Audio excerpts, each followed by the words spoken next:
What's up, Model FAs? David DeCelle here, your host of the Model FA podcast and CEO of Model FA. And today we are joined by two folks who I've had an opportunity to build a really good relationship with. They're a part of the exchange that we have, and they are just not only awesome in their field of work, but they're just great humans as well. Joined by Angela York and Elyse Stoner. Thank you for joining the show. Welcome. Thanks for having us. Thank you for having us. This is Of great. course. Well, let's rock and roll. I know we have a lot to go through today, and this will of course be very much value packed, but for purposes of credibility and to help set the stage. And Angela, maybe you can kick us off here. Give us a sense of your background, and Elyse, I'll toss it over to you as well. Thanks, David.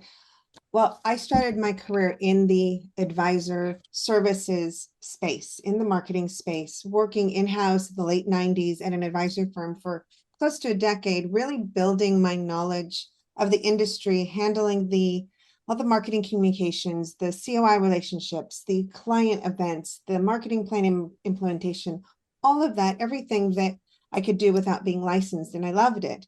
And then in 2008, a series of events, the advisory firm had to close, and the turn of the market in 2008, I decided to consult. I've been consulting ever since, and I've been working at the time I was working with local advisory firms, wholesaler firms, really being that in-house implementer for marketing plans and for events. I never really realized that it was hindsight's 2020, they always say. Now I realize that it was very rinse and repeat. Sometimes it worked, sometimes it didn't. We would do an event because an advisor or a wholesaler saw another advisor do it, or their coach advised them to do it, or the broker dealer suggested they do it. And it was, again, very rinse and repeat, not strategic at all.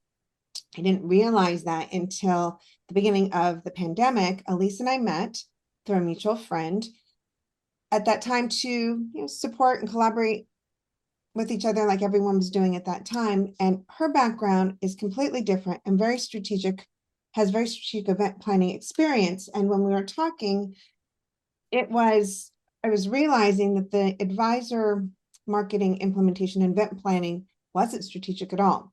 Fast forward, we developed and founded Event Advisors, that's exactly what we do. We work with advisory firms and wholesalers and broker dealers to create really strategic, meaningful events to deepen those client relationships. Understood. And I hope you continue to thank your mutual friend for making the introduction because you guys are doing some cool stuff. Elyse, give us a sense of your background. So as Angela alluded to, you're from the industry as it relates to events, but you're not from the industry as it relates to financial services, which oftentimes I think is there's pros and cons to both scenarios, but I like to lean on the pros where, you have a fresh set of eyes where you're like, well, why wouldn't you guys just do it like this? Um, so give us a sense of your background, Elyse. Yep, absolutely. And that's exactly it. That's exactly where I come from. So my background is actually in sports, entertainment, and higher education, marketing and event marketing. I was an assistant commissioner for a Division I athletic conference. I've worked on multiple campuses, marketing tournaments and season ticket packages and all of those sorts of things. I even worked at a law school where I was on the admissions team and I put together all of the events for the admissions program. All of those events had purpose. You're wanting to make sure you get the brightest coming into your admissions events. How do you figure out if they're really going to be a good applicant or not? So I just come from this world where events should be strategic. And I started my own business in 2016 called Fresh Perspective Consulting, where that whole idea of understanding why you're doing an event, who you want in the room, what you want them to do while they're in the room, and what you want them to do once they leave the room was how I would help my clients. So, you get invited to a fundraising event. Am I in the right room? Like, is this something I care about, or did I get on some mailing list? So as Angela said, when we met in 2020 and she would talk about what she was doing with advisors, I would always be saying, yeah, but why are they doing that? Well, I don't know. Like, for example, how does a shred day event actually deepen a relationship with a client? I don't get it. So we recognized that as I call it, my inner 3-year-old, who was always asking why, partnering with Angela's experience with the advisors, the wholesalers and broker dealers was a space that nobody was really talking about, and hence event advisors, because we really believe that this is about replicating your favorite clients and deepening those relationships with them so that that's how you're going to build your business. So I've been to a number of different events, in my life, and most of them, they're good, and you go there and you're like, all right, that was a good time. And then there's events that I've been to where every little thing was thought of. And it, like, you have those moments where you're like, I wouldn't have even thought about that, but like that's so nice. So I guess if I'm an advisor and I want to do some sort of client event, and usually the purpose is first and foremost is to show appreciation. And then, oh, and by the way, perhaps there is an opportunity to, get some introductions after the fact as a result of that because they appreciated that event so much. However, advisors are like me in that I have no idea how to run an event. Like my wife and I ended up eloping because we didn't want to nor know how to, plan and put together a wedding. So we were like, nah, let's not do that. So, but I think I think that I'm a reflection of the majority of the industry where they're great advisors and they're great relationally with their clients. And then when it comes time to plan an event, even a simple dinner can overwhelm them. Um, so I guess walk us through when you guys work with folks, like strategically, what are the first things they need to think about before even booking a venue, deciding what to do and all that type of stuff? Like what's one of the first steps strategically? So why? Like, why are you having this event? Yes, it might be to say thank you, but even saying thank you has some depth to that. We like to talk a lot about event goals, which again is a fancy way of saying, why are you doing this? I want to show my gratitude. Well, why do you want to show your gratitude? And there's this model called the 5 Why model that actually Toyota developed in like the 60s or 70s that we'll often use. And you just answer a question and then you ask why again, because when you can get to the crux of that, then you can say, okay, great, I'm going to take that information and kind of put that up against my event and set goals for that event so that I can determine success. So, like an example would be, I want to say thank you to my clients. One of my business goals, we tie the event goals into the business goals, right? So one of my business goals is to deepen relationships with the female partner of the couple. Again, just totally making this up, right? Thinking about, okay, so what does that look like in terms of an event goal? So those are the types of things that we walk our clients through. At the same time, we also learn about their ideal client. We are marketers as much as we are event people. So this whole idea, and I'm sure you always hear, who's your ideal client? What does that look like? you want more of them. So kind of what do you know about them? And how does that turn into an event? So for example, this women's event that you want to do because you want to deepen relationships, you know that your women clients maybe don't come to meetings that much because they feel uncomfortable. Okay, so maybe we want to do, even though it's gratitude, maybe it's actually an education program because you want to deepen that relationship with them, so that they feel comfortable coming, that they don't, nobody likes to show up to a meeting and feel like they're asking stupid questions, right? So there's a lot of conversation that goes into strategic event planning way before we start talking about event logistics. And Angela, on your end, what are some sort of additional, maybe even like real world examples of advisors saying, hey, I want my event to accomplish this? Like, what are a couple examples that the two of you have worked on, Angela?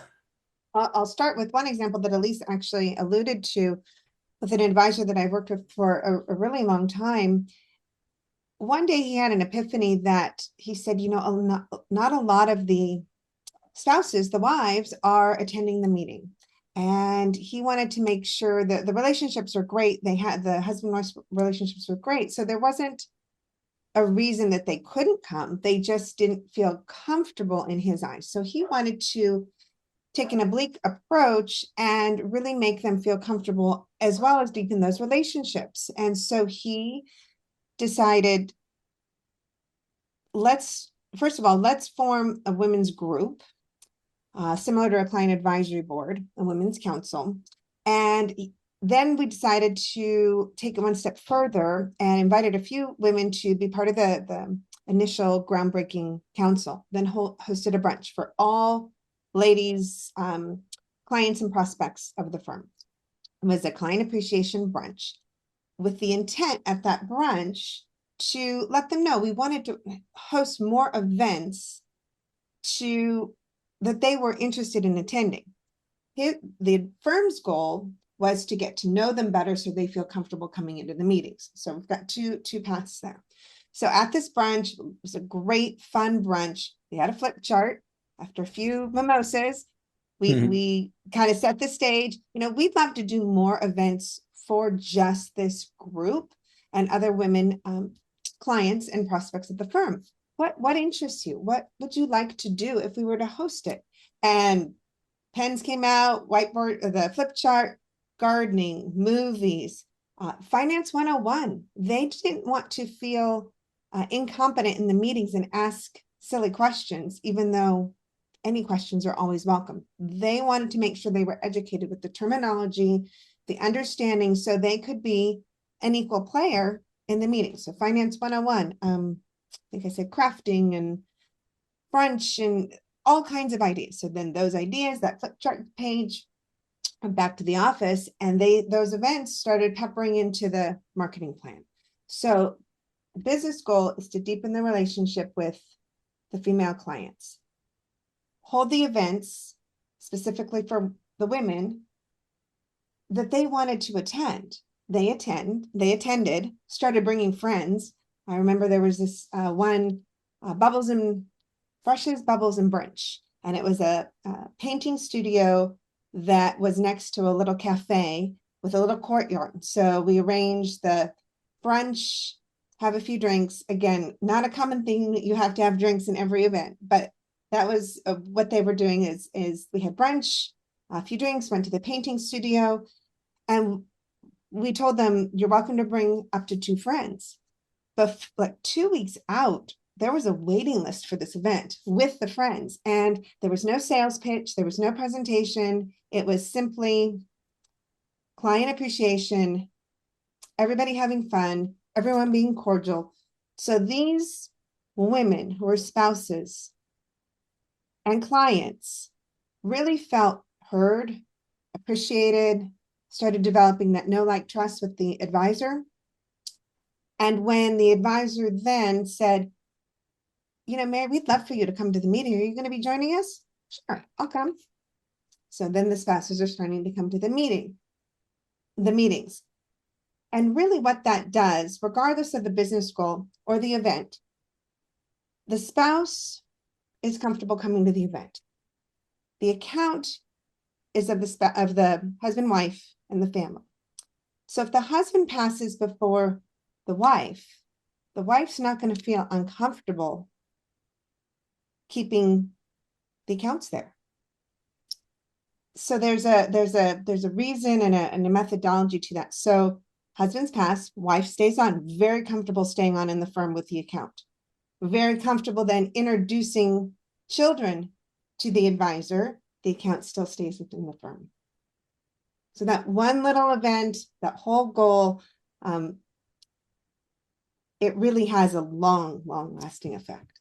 Well, my takeaways from that, first of all, what was the brushes something in brunch? I like the ring Bubbles, to it. brushes, and brunch. There's also paint and Pinot. There's all kinds of fun little. This is before AI. I came up with it. So you guys will appreciate this. So we're having a baby shower up in Massachusetts, where I'm from, for my side of the family. Well, for us from my side of the family. And that's our more kind of formal, traditional sort of, baby shower that we're doing. But in Florida, there's less rules, so to speak, in that we're going to do it in July. And this was all my wife who thought about this. We're going to just host it at our house, and we have a pool, and she's calling it bellies and bikinis. So So the triple B's that you just mentioned made me think of bellies and bikinis, so I wanted to share. But anywho, add some Bellinis or some bubbles to that. Ooh, I like that. Bubbles, bellies, and bikinis. You could do bubbles because it could be non-alcoholic. I mean, it could be like seltzer water. Hey, babe. Except for dad. You're welcome. This is what we do. That's funny. David, but I'd love to give another example. Oh, I'm sorry. Go ahead. I just want to say that one of the other takeaways, and as the two of you know, so Dan Allison's referral methodology, that's inside the exchange. He talks about how it, and he makes the joke of when someone's like, well, how do I get more referrals? He's like, I don't know, ask your clients. And that's where his 20+ year career has come from, is teaching advisors how to garner feedback and go through the rest of the process. And what I heard from you, Angela, is, hey, just get the folks in the room and ask them what they want to do. Especially because I'll use the finance 101 as an example. If you initiated that in an unprompted way, in a roundabout way, you're being too assumptive and you're questioning their intelligence. But if they're asking for it, then you're just simply delivering on their desires. And advisors, by and large, aren't the most creative creatures on the face of the earth. So ask your clients what they would like and just do it. It's not, I don't mean this to diminish anything that was said, but it's not rocket science. It's just, hey, have you asked them yet what they want? So I just wanted to emphasize that piece. And I'm going to jump in on that too. Because yes, that's sort of like step 2, right? Like you figure out what your business goals are and how you want this event to do its thing. But that next piece is exactly that, which is ask people what they want. We're asked a lot, well, what am I supposed to ask? And we'll share in the show notes a link where people can sign up for. It's basically like a one sheet that we've created of questions that advisors can ask their clients, whether they want to do a survey. We love when people actually tie it into their meetings. Mm-hmm. Hey, one more thing. We're thinking about doing some events, and we make sure that they're kind of pointed questions, because that's a whole other philosophy that we bring into the strategic places. If you ask someone, what do you want to do? The response usually is, But if you say, we're looking to do client events, Where do you like to spend your free time? What are you interested in learning more about? Like kind of giving some guidance. The advisors get some really great information. And where in Angela's example, you're doing the women's advisory board, this is another way to get that information that maybe doesn't involve brunch or making an expenditure early on before you're sure what you want to do. Mm-hmm. Love it. And Angela, you said you had another example. I have quite a few, but I'll give one because I want to make sure that everyone listening, I feel that the advisors wanting to deepen their relationships with women is a very common goal. You hear it a lot, and it's a great goal. And a lot of advisors we've worked with, they'll even refine that a little bit more. Divorced women, single women, retired women. I mean, so you can dig down a little bit, but I want to remind everybody that the goals can be, unlimited. It could be want to develop new relationships with your COIs, want to, we have examples for a lot of this. I'll give a short one.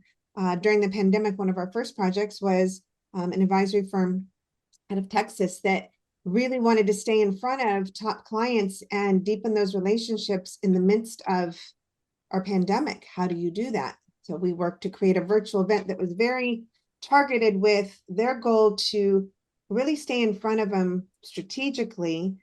And what did they want? They wanted to travel. They wanted to see people. So we created a virtual wine tasting pairing to Napa from a vineyard in Napa and a cheese distributor from Oregon. And the cheese and the wine were shipped to the homes.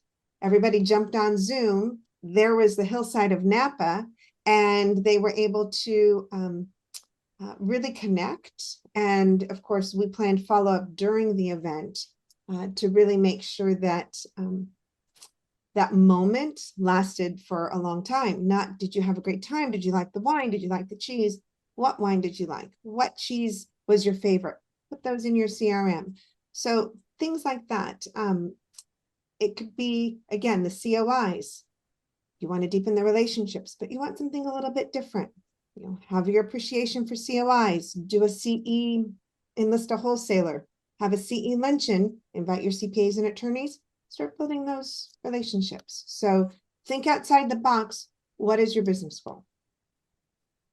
And I'm sure the answer will be it depends. I don't know who wants to take this one, but is there like a sweet spot as it relates to like, hey, no more than 10 people, hey, no more than 50 people? Like I think about, of like weddings that I've been to since we just eloped, you hear from the bride and groom oftentimes that like I just spent time going around from table to table. I didn't actually end up getting to enjoy my wedding. So I feel like there's got to be some sort of cutoff, with the size of events, so you actually get meaningful time with folks. But I'd be curious to know if there's a best practice in terms of overall size. The best practice that we share with our clients is quality over quantity. So if you can have an event with 500 people and have quality experience, not necessarily one-on-one, but quality experience, and that helps with your business goals and that those people, again, want to be there, awesome. But you could also do it for 10 people. To be honest with you, David, when we are talking about events, and we'll use your wedding analogy, the connection doesn't necessarily happen when people are immediately in that room. Angela talked about this too. One of the differences when you're doing a strategic event versus just a rinse and repeat event is, what does the follow-up look like? Because that's the opportunity to get that one-on-one, and hopefully you've garnered some information like what's your favorite wine, or hey, I saw, our person who was checking in saw that your wife's pregnant. Making sure, how's she doing? Are we filling in? That sort of stuff is part of what you're going to do in your follow-up. Not so much in the moment, as we call it, in that event moment. Are there certain rules of thumb of like, how many people should you have at a wine tasting dinner? Or a lot of that is going to be determined by the venue, because again, are you trying to create a nice cozy event? Are you trying to make it like, your freshman econ class? Mm-hmm. So yes, it does depend, but it is quality over quantity. And The fact of the go ahead, matter Angela. is, I was gonna say, so the fact of the matter is, if you're creating your business goal, and you can have multiple business goals, I want to work with the women, I want to work with the next gen, I want to work with the millennials, I want to have relationships with my COI. So if your business goals are very refined, you shouldn't really be inviting your entire database to a single event unless it's, for example, a holiday open house and you want everybody to come in and out. Your events should be, because not all your events are going to appeal to everybody in your database. So when we teach this, that when you properly segment your database, and it can be by ABC client, it can be by geography, it can be by how do they like their invitations, or what time of day do they like to go to events, however you wanted to, sporting events, however you want to segment it, and the event is tied to a segment, it's not likely going to be appealing to other segments, therefore quality over quantity. So it automatically, or most likely, will dictate a smaller number, not a 500-person event. So if you have 20 or 30 to an educational event, because we know that Social Security is we invite all those that are of a certain age and interest to Social Security. Are the kids of these clients going to be interested in that? No, probably not.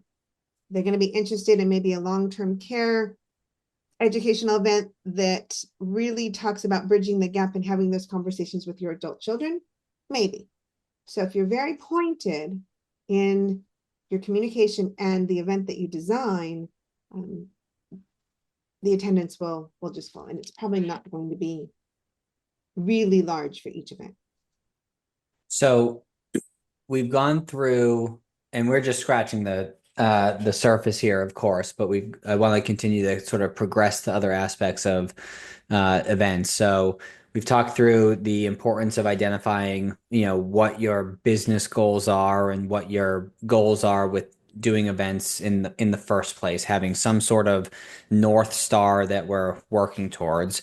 We talked about segmenting clients based on interests or other factors. We talked about getting feedback directly from your clients to see what they would be interested in. We talked about quality over quantity, and I'm sure I'm missing some stuff, but just to help bridge the gap to this next point. And Angela, maybe you can share a couple examples in that. So I'm either gonna use this as a humble brag, or feel free to pick it apart. So when I was an advisor, I did an event. I got finger quotes up now. In that, all I did was, there was a golf tournament happening, and I brought 3 clients with me to go golf. So when I invited them, they got an invitation in the mail, and that came with a sleeve of golf balls and tees that were customized to them. So it had their first and last name, not my company logo. And we went to the event. At some point, we snapped a picture, like got a picture taken of the foursome. And then within a week after the event, there was a thank you note and a framed, whatever the dimensions were, 5x7, photo. And to this day, even though I'm no longer an advisor, one of my clients every, I don't know, 18 months, we'll snap a picture of the picture that's still on this desk at work. And it's just like reminiscing almost. So I'm curious to know, with that in mind, like, what are some cool examples of memorable, uh, call it bookends of events, like the very beginning in terms of the invitation, and then the very end in terms of the follow-up? I think we both can speak to this, David. And there's not going to be a perfect event that we can describe. It's taking Hmm. bits and the pieces and the ideas, and how does it make your event memorable for your specific ideal clients? Again, keeping in mind who your ideal attendee is and what they would like. So always have to keep that at the forefront. Are they drinkers? Are they not drinkers? You really have to think about that. So going back to your event, first of all, kudos to you when you did that, because you hit a lot of those boxes. We were working with a firm just the other day, and they were creating a slightly what we would call an unexciting educational event. I mean, that stuff just is dry. But they wanted to really make it memorable as much as you can. So we were walking through what's the experience, the invitation, the confirmation, what happens when they drive into the parking lot of the hotel, where are they going to go, what's the signage going to look like, really creating that experience and those opportunities to engage. So in your event, the invitation, really critical. The follow-up, great. So they were excited to get to that event. And I'm assuming that when you invited just the three, you knew that they were golfers, and you knew, maybe you've golfed with them before, you knew their ability. So you knew you weren't taking, someone who wasn't a golfer. Let's go for a ride. And like, Hmm. okay, well, I'll do this. We'll see how it goes. And so they're already very excited. And then you created those little special moments along the way, the sleeves, and oh my gosh, and we say this all the time, not giving them balls and tees with your logo on it was awesome. You want to, we all get, when we go to trade shows, and they don't really need stuff with your logo on it, something that's personable to them, and they'll remember you when they see it. And then the picture frame, and what you've done is you created that moment. Again, you said they're still taking a picture of a picture however many years later. They remember that, what we call positive emotional memory, a moment. You created a moment for them, which at the time deepened the relationship, created the know, created the like, created the trust. And when they're going golfing with their friends, oh my gosh, you have personalized balls? Those are some. Where'd you get them? Well, the advisor gave them to, I went golfing with them. The conversation Now keeps you're going. in conversation. Yeah. So ideas like that, Elyse comes up with all kinds of great out of the box thought ideas, but it's really starting at the beginning and creating that entire experience. Elyse, on your end, what thoughts or ideas do you have for the bookends of the event? Um, as Angela said, it starts in the beginning.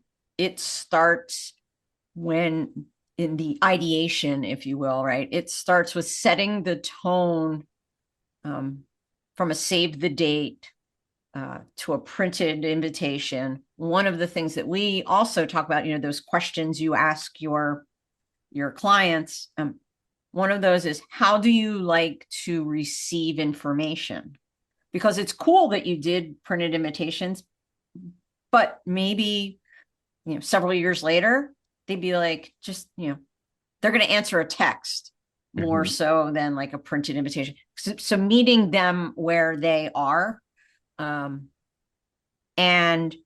like Angela said, recognizing the cool factor, like these people would really enjoy this. Side note to that, which I also really like about this, is when we're talking about events or we're talking about moments, they don't always have to be ours. Like the fact that you're like, hey, I got this foursome in this bigger golf tournament and I took people versus I know my clients like golf, so I'm going to go out and plan a huge golf tournament. Like, there's no need to do that. And you may be meeting other people who are at that golf tournament who may be doing the same thing. And so that's just sort of a side note. The other thing that I really like about this too is events not only create, again, this moment in time, but we want them to be memorable. And to say memorable, there's lots of different things that can make it memorable. So I'm going to make up a story on your, and tell me if it's true. These three people that you invited are obviously clients of yours, but somewhere along the way, they probably have something in common. You're positioning yourself as a connector to bring these people together. So not only are you getting the picture of the picture, you may have actually spurred business relationships or otherwise between those other people, and they'll think nice thoughts about you as well. So again, it's through the entire experience and being very thoughtful and intentional, and kind of going back to what you were talking about earlier, David, where you're like, I wouldn't even know where to find some of these experiences that happen at events. When you're intentional and you say, this is kind of the end result that I'm looking for, you find ways to make those interesting things happen. Well, so I've talked with advisors before, and they're like, well, if I want to do a small dinner, right? And I want to bring a few clients, like, how do I know which ones to pick? And you just hit on it, and I want to emphasize it, is clients that you think have things in common or could do something together at some point after the dinner. Because, like, as an example, all the work that Dan and I are doing together, as an example, every time we do something, I think of Landon Troyer, who introduced us many years ago.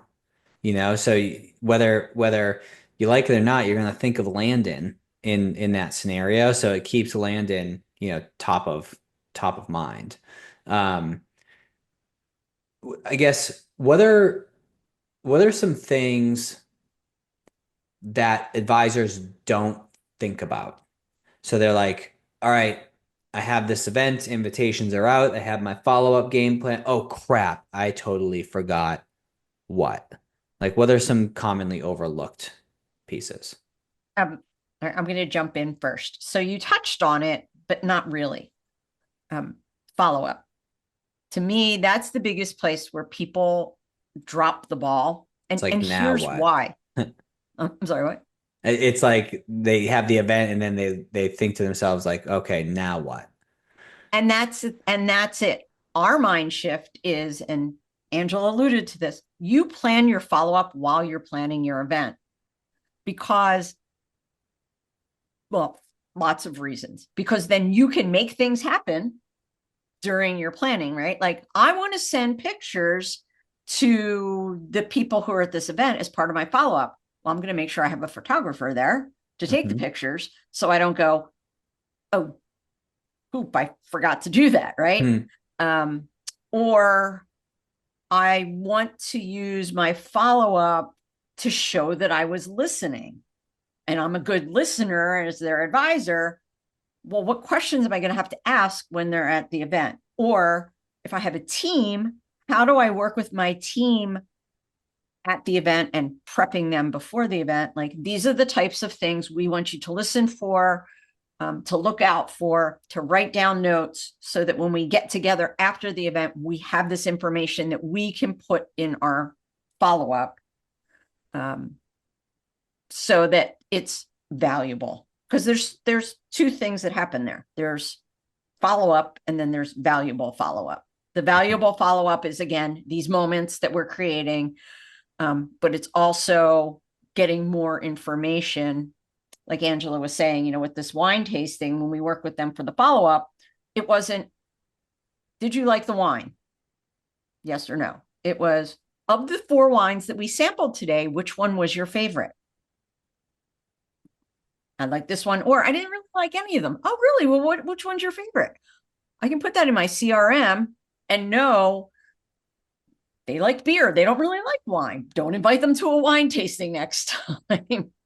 Well, it's funny that you say that, and then I want to get some examples from Angela as well as to things that they're like, oh crap, I forgot this. But I have a client, John Kennedy and Matt Marcoux out of Florida, and I forget exactly how they found out, but one of their clients, their like favorite drink was like X, like some sort of iced tea type thing or whatever. So anytime they schedule a review, they stop at the store beforehand and they pick that up. And she was blown away that something she made mention of in passing months ago was now sitting in front of her at the conference room table. So a lot of it is like doing a good job listening. And for those of you who feel like, oh, I don't feel like I know my client well enough, there's a really good book called Conversations by Ivan Farber, which teaches you how to weave in certain questions and talking points to like get to know the second, third, and fourth layer of the clients that you serve. But Angela, what are some oh crap moments of things that advisors sometimes forget? You don't have enough time. You know what? That's really, David, a really open-end question, because depending on the skill level of the advisor and their implementer and event planner, there it could be anything from you forgot the presentation on a USB drive, you didn't plan your follow-up well enough, like Elyse said, you forgot to mention the details of the parking and where to go, or you forgot you had you needed some ADA accommodations and didn't tell and the list can go on and on and on. And we've developed and we use it ourselves, a timeline checklist that has all these at 8 weeks, this is what you need to do in the planning, and then 6 weeks and 4 weeks and 2 weeks, and then you plan your follow-up in there. So hopefully a lot of that you don't forget. So when it comes to confirming, there's a little card that says, okay, make sure if the room is going to be, you like to have the air at a certain temperature, you let your attendees know to bring a sweater, and you park and allow 15 minutes, ahead of time. For example, doing this Galentine's next week, and it's a brunch spot and a museum that are across the street. The brunch venue is offering free parking versus the museum that does not. So we've arranged for everybody will park, we'll meet, walk across the street to the museum, do a tour, and go back for brunch, and the parking is paid for. Well, it could, for some people, be a little confusing. So when I was there doing a site visit, I took pictures, and in the confirmation, we're having you drive in, here's the directions, you'll see the hotel sign, you park in the structure, grab your ticket, walk across the street, meet us in front. And so we had the pictures laid out, because there's always going to be somebody that's like, I don't understand, or I didn't, they made a wrong turn. So trying to think ahead, and that takes a lot of planning and a lot of events to anticipate. So gosh, when you ask me what do they forget, it could be anything, like I said, from their presentation on a USB to confirming correctly with their clients to planning ahead long enough or far enough to get on the attendees' calendars. That's an open-ended question. Well, even for days.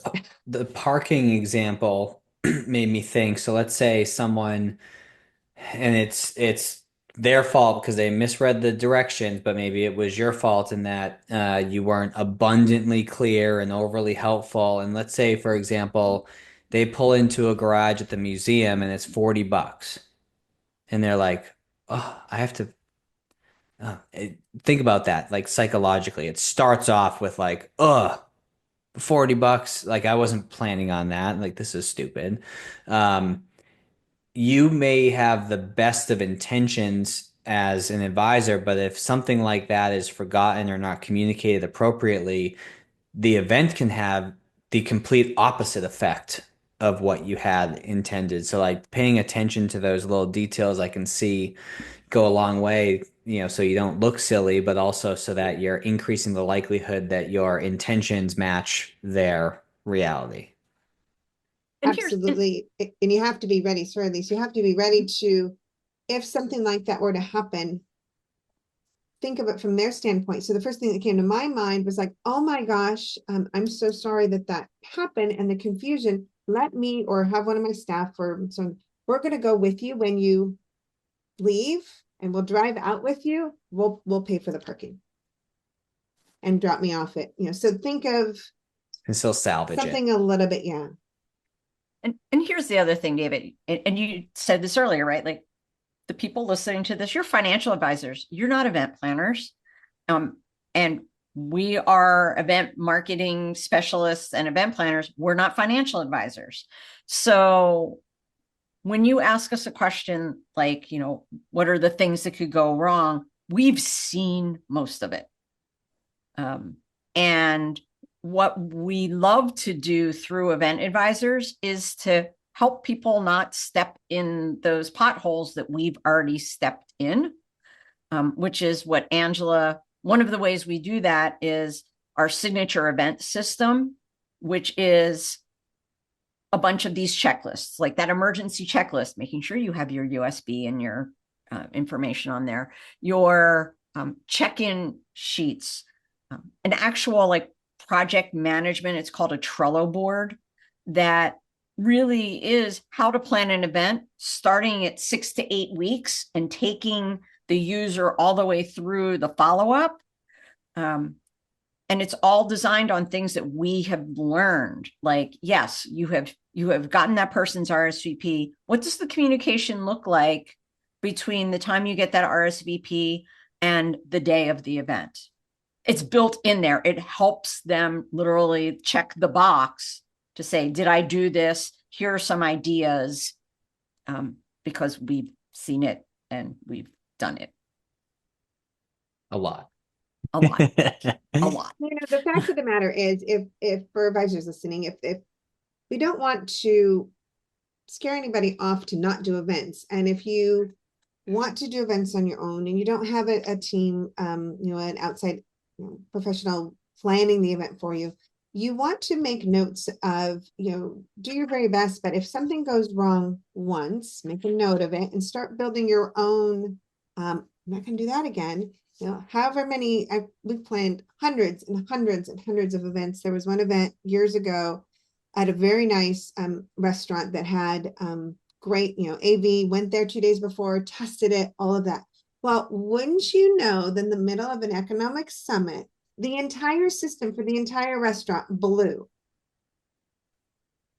So from then on, now we were able to salvage it because we had great speakers that were able to speak a cappella on their own with no slides, but it was like, what happened? So from then on, I never go anywhere without a spare projector. Yes, it's silly. Yes, it's like, oh my gosh, grab the projector bag. Even though you're spending $1,500 on AV, that was nothing that we did wrong. It was nothing that the restaurant did wrong.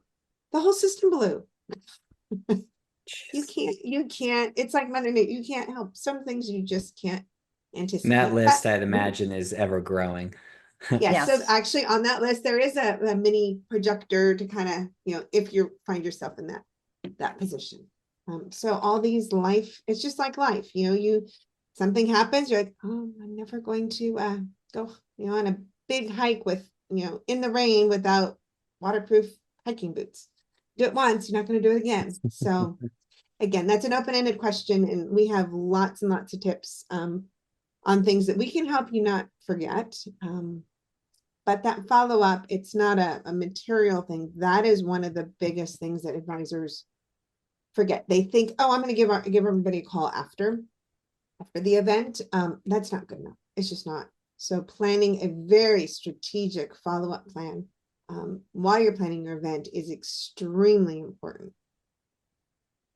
So I don't know which one of you wants to take this, but one of the questions that we ask all of our guess is, excuse me, a book that's had an impact on them. And the book that you two chose is The Power of Moments. And that word has been used quite a bit today by Chip and Dan Heath. I'm curious to know takeaways from that book and why you picked it. So the whole idea behind it is pretty much everything we've talked about. How do you take these simple, oftentimes everyday things and make them memorable? When I was thinking about why events stump people so much, what I figured out was people, and not just in financial services, but oftentimes just in general, look at the success of the event based on ROI. And when you're talking about events, there's obviously fixed costs, right? A venue, a meal, or whatever. You can't always avoid those. And to expect that you're going to get something equal to or larger than that very rarely happens. So I was like, how do I explain this in another way that makes sense? When I read The Power of Moments, I was like, oh my God, that I had that epiphany and said, if we think about an event as a moment, we can set goals to look at what our return on that moment is. And there's so many really cool examples in the book about these everyday moments that turn into these extremely memorable things. And I'm like, that's the goal. And then when Angela and I became friends and together, I'm like, you have to read this book because it just takes this whole idea and kind of turns it on its head. And it's a really good book for business and personal. It talks about, you'll be there one day, David, a day at Disney World with little tiny kids. And you think of that, you want this very, picture perfect fairy tale castle day. But the fact of the matter is there's long lines, you can't predict when hunger is going to strike. So there are going to be meltdowns and there's going to be, I don't want those chicken fingers. I want the shake and this, that, and the other. But when you go back home and you're telling the story of your Disney World trip, you're not going to likely, talk about and remember the fit that they pitched in the middle of the 2-hour line, for Small World. You're going to remember how cool Small World was when you were on on the boat, and you're putting the whole picture together and creating that moment.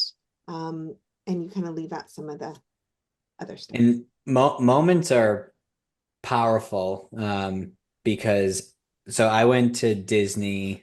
I've been there a couple times. One, I was there for a baseball tournament when I was older, so I didn't really experience Disney for Disney. But my main Disney trip was when I was 6 years old, and you brought up Small World, and I immediately envisioned myself on the ride and could see it as clear as day, and that's a moment that sticks. So your point was just proven, and it brought my mind there immediately. You probably don't remember starving an hour before. I was a great kid, Angela. I don't know. There's a video that we borrowed from the Heaths that we use sometimes in our presentations. It talks about this Disney moment. And, Disney does so many amazing things from a marketing point of view. But what they talked about in this video was, again, you're not sitting there taking a picture of your kid having a meltdown. But boy, you get that picture when you get off the Space Mountain and everyone's like, their arms up and they're all smiling. That's what you remember. That's that picture that you're going to share with somebody 3 years later going, remember the time we were on Space Mountain? Or, the one person in the back who's like, oh, and you'll always make fun of them for the rest of their lives. It's that moment, and it's capturing that and leveraging it to meet your goals, whether they're marketing goals, sales goals, relationship goals. That's one of the reasons. It's just a super fun book and tons of examples. Like, even again, as we're standing here talking about it, I think about, oh, there was the whole like syllabus writing thing. And then the one, a kid left their stuffy at the Ritz-Carlton. And instead of, so the family calls in a panic. And instead of saying like, okay, yeah, we'll send it back. Not only did they send it back, but they made a photo album, and they had taken this little stuffed animal to like, here it is on a lounge chair. Here it is in the spa with cucumbers on its eyes. And just taking that extra opportunity instead of simply just saying like, let me take your best friend and shove it in a box and send it to you. Like, look, it had a fabulous time while That's cool. you were gone. That's awesome. Well, this has been wonderful. And I think similar to what I mentioned earlier in the conversation, we've only scratched the surface. So if I'm sitting listening to this and you've piqued my curiosity and I want to learn more, I know folks can obviously work with you, but I think and forgive me for misspeaking if I'm mistaken, but I think there's a little freebie that you're offering on the show as well. So talk to us about that before we wrap up. So again, where do I start? And as we say, a good event is based on what your clients want. So we are thrilled to be able to help your listeners figure out what that is. So like, there'll be a link in the show notes where they can sign up to get a list of questions emailed to them that they can use to help kind of filter through. We call it a client insight guide. And it's just like a nice little, there's probably 15 or 20 questions. You can kind of pick and choose which ones work for you. But it's a great place to start. Awesome. I think the second part of that, which we mentioned, is if you're trying to figure out, I know I'm missing something, but I don't know what that something is. There's a link for our signature event system, where it's that Trello board with a bunch of worksheets and checklists and all of those things. So you can lean into our years of experience and not step in our potholes. And then, of course, we are actually very active on LinkedIn, both as individuals and as event advisors. So pop in over there, and we're always sharing crazy ideas and maybe not so crazy ideas, but again, things that we're like, oh, okay, I hadn't thought of that. So. And Angela, what's the website and anything else that you want to add before we wrap up? Our website is event-advisors.net, EVENT-advisors, ADVISORS.net. And you can reach us by email at hello@event-advisors.net. Awesome. Well, Angela, and then we'll put our LinkedIn in the show notes as well. Perfect. Well, Angela and Elyse, it's always a pleasure. And for everyone who took time out of your day, your evening, your commute, whenever you have us in your ears, we appreciate your time and attention as always. And we will catch you on the next episode. Angela and Elyse, appreciate you guys joining. Thank you very much. Super fun.